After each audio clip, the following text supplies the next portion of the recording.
Dina waktos ieu materina masih diajar perihal teks argumentasi. 2 minggon kamari hidup tos diajar teks argumentasi. Mung ciri-cirina, artina, dugi ka tujuana kumaha. Ayeuna dina dinten ieu cobi ku hidup buka buku Midadamina. Dina buku Minadami di halaman 16 dugi ka 17 didinya aya bacaan teks argumentasi anu judulna Pencasilat.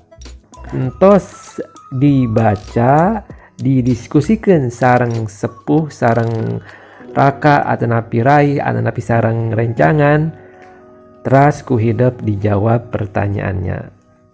Pertanyaanna aya 7 pertanyaan.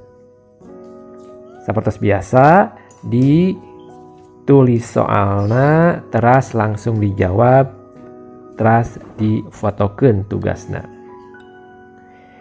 Kitu wae panginten tugas dina dinten ieu, tugas bahasa Sunda di dinten ieu. Hatur nuhun, mugia bermanfaat. Assalamualaikum warahmatullahi wabarakatuh.